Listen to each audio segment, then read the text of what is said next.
It's fantasy football draft season. We're strategizing the later rounds. We're strategizing the waiver wire in the next few weeks. We're not just looking at draft day. We're also looking at that pool of players that's sitting there and who we might potentially pick up. Or if you're in a deeper league, you need to know about some of these other players. Today we're looking at Emmanuel Wilson, running back of the Green Bay Packers, who's in a very fascinating situation that could lend to opportunity sooner than expected if the dominoes fall his way, and you may want to think about him. We're going to talk about whether you need him or not for fantasy football, the circumstances, and everything else.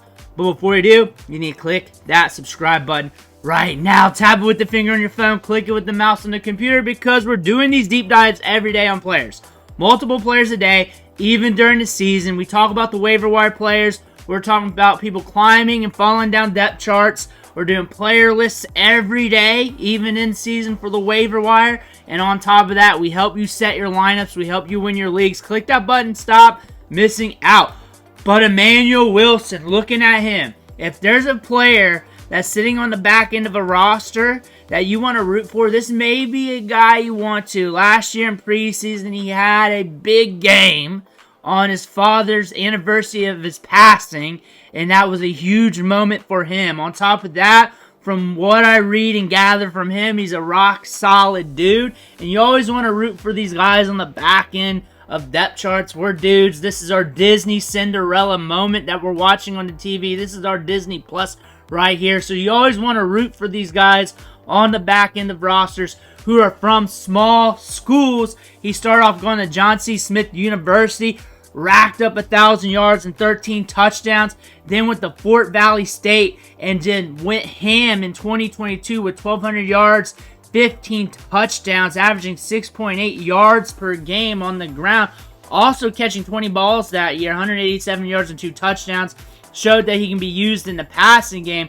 Of course, small school prospect, but we were productive. We had a 262-yard game to start off the season. Then we finished off the career with a 221-yard performance as well.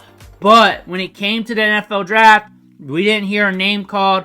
5'11", 226 pounds. Then we get to his pro day. He ran a 4.55, 40-yard dash, 7.29 3-cone, 4.39 shuttle, 6.84 RAS score, which is kind of like moderate to low when you look at the RAS score, but still small school prospect. We're in the NFL. 4.55's fast enough. On pro days, you usually average 0.05 and add that to it to make the pro days averaged out to the combine, which doesn't usually always reflect the 40-yard dash, so it could be legit 4.55 or more like the 4.62 they have here at playerprofiler.com. But looking at the depth chart here, it is very fascinating. A.J. Dillon is out for the season. MarShawn Llyoyd's coming back from a hamstring. He's banged up right now to start the year. The team doesn't have total confidence in him. That means, odds are, they're planning to ride Josh Jacobs. They're planning on giving him some opportunity. Emmanuel Wilson will probably get some run, but it's probably going to be limited with Josh Jacobs there, and they're going to ride Josh Jacobs more than likely. They paid for him. They brought him in. More likely, they're going to use him. They do like to use 2 running backs. They do like to spell their starting running back. We've seen them do that in the past. MarShawn Llyoyd was nicked up in training camp with a hamstring. He wasn't out there much. We're coming back. We thought he was even going to go to IR. Well, the beat writers were saying that. We didn't know, really. We just knew he was out for a bit. Emmanuel Wilson here, looking good in preseason. Looking good last year in preseason. If something happens to Josh Jacobs early, he's going to be stepping into a role. You watch Emmanuel Wilson on tape. Good vision, good between the tackles. His feet sells everything because he moves laterally very well. He's got very efficient footwork. Again, not the flashiest running back. If he was the flashiest running back, they may not even drafted MarShawn Llyoyd. They may have just rolled with him. But good between the tackles. He can get you yards after the contact. His feet is phenomenal. Watch his feet on his highlights. Just go to his highlights, or you can just watch the film, or go watch a whole Packers game if you want right now, if you're that kind of masochist watching the tape. But Emmanuel Wilson's got some feet. He's got the sweet feet. And you look at this Packers run game from last year, Aaron Jones, A.J. Dillon, neither of them are going to be toting the rock this year. We got some carries opened up. Obviously, they want to use 2 running backs. They've done that before. I bet you they're not against riding Josh Jacobs, but he's probably going to get some run. MarShawn Llyoyd, I bet you there's a ramp-up time there. MarShawn Lloyd's got a lot of upside with his game, with the pop and step from what we've seen at USC and everything else. Again, with MarShawn Llyoyd, though, throughout his days at college, he got banged up a lot. At South Carolina, he got banged up. That's the thing about MarShawn Llyoyd. He's jacked, he's strapped, he looks good. But you get that Ferrari out of the garage, it just leaks oil sometimes. MarShawn Llyoyd has an injury history as well, and he gets banged up a good bit, and your best ability is availability. Emmanuel Wilson has that. He had 14 carries last year, 85 yards, 6 yards per carry. He has good vision, good between the tackles. He's a guy to root for. He's definitely a guy to root for. And you look at the pace of play, this is a fast-paced team that moves the ball. They move the ball, and you want that running back that's playing for the Packers, because they're going to get opportunities. They're going to get some opportunity to catch the ball in the backfield. They're going to be on the field in the goal line, around the end zone, because they're just going to be over there more, and this team's getting better. It's getting more potent, and then you're watching him on Underdog ADP. People starting to draft him up. He's starting to get some notice, so he's deserving of a video. You guys asked for this video.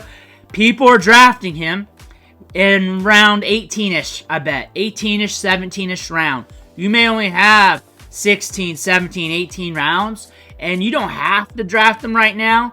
But in those picks, I'm going to say this. It's all lottery tickets anyway. And his value is going to really be up there and dependent in the really start of the season if something happens to Josh Jacobs. Because I think MarShawn Llyoyd is on a ramp up, coming off the mend from that hamstring. Emmanuel Wilson's got some upside there. And this is a play for deeper leagues too. Basic redraft leagues where you're drafting in the backyard, drinking Coors Lights, more than likely Emmanuel Wilson will be too deep for you, unless you just won a lottery ticket and he's your favorite lottery ticket, and you just won a lottery ticket. And I stress getting your favorite lottery tickets. I really do. You need to watch a lot of these. You need videos, go through my player lists, pick out the lottery tickets you like, and I suggest slamming running backs with your lottery tickets, and get maybe one lottery ticket wide receiver, because the back end of your roster, you do not want roster cloggers there. You want guys that you can say, I can drop him for this guy hot off the waivers right now. I can go pick him up. I can throw a little fab at this guy right now while he's on the cheap, because I think he's going to blow up next week. I think he's going to get some opportunity. Everybody's quiet on him. I want to slide him to my IR spot, and I'm going to drop this dude to do that so you can make roster moves. But if you got a guy there scoring you 8 to 12 points per game but not winning you any games, then that's just the roster clogger. That's going to really prevent you from making moves to make your team better and shoot for upside. Upside wins you leagues. Roster cloggers, with how the game's spread out, with the wide receivers being able to just go off any given moment because there's so many good wide receivers and the running backs getting hurt left and right. You really need to shoot for upside and really be very strategic. Emmanuel Wilson could step into opportunity if something happens to Josh Jacobs.